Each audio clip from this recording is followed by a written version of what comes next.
السلام علیکم ورحمۃ اللہ وبرکاتہ۔ اللہم صلی وسلم علی نبینا محمد۔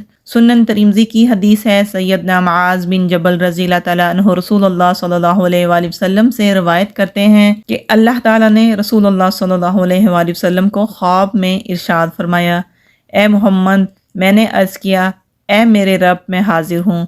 اللہ تعالیٰ نے ارشاد فرمایا، مقرب فرشتے کون سے اعمال کے افضل ہونے میں آپس میں بحث کر رہے ہیں؟ میں نے عرض کیا، ان کے اعمال کے بارے میں جو گناہوں کا کفارہ بن جاتے ہیں۔ ارشاد ہوا، وہ اعمال کیا ہیں؟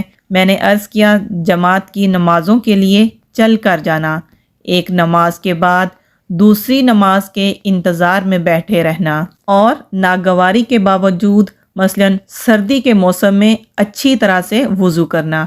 اللہ تعالیٰ نے ارشاد فرمایا، اور کون سے اعمال کے افضل ہونے میں آپس میں بحث کر رہے ہیں؟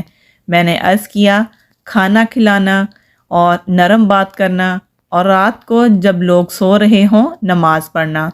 پھر اللہ تعالیٰ نے مجھے یہ ارشاد فرمایا کہ یہ دعا مانگو، اللہم انی اسألک فعل الخیرات وترک المنکرات وحب المساکین وأن تغفر لي وترحمني وإذا أردت فتنة في قوم فتوفني غير مفتون وأسألك حبك وحب من يحبك وحب عمل يقربني إلى حبك۔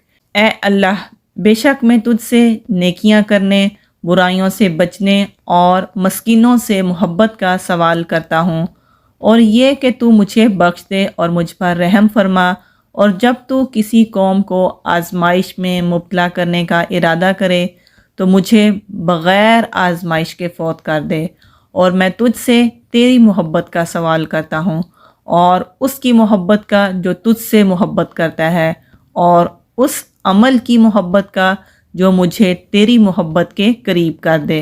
نبی کریم صلی اللہ علیہ وآلہ وسلم کو اللہ تعالیٰ نے یہ دعا سکھلائی۔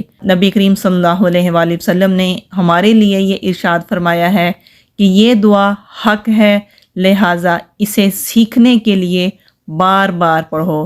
یعنی کہ نبی کریم صلی اللہ علیہ وآلہ وسلم نے ہمیں یہ تاکید کی ہے کہ ہمیں اس دعا کو یاد کرنا ہے تاکہ ہم اس دعا کو ہر وقت مانگ سکیں۔ اللہ تعالیٰ سے دعا کرتے ہیں کہ اللہ تعالیٰ ہمیں توفیق عطا فرمائے۔ آمین۔ السلام علیکم ورحمۃ اللہ وبرکاتہ۔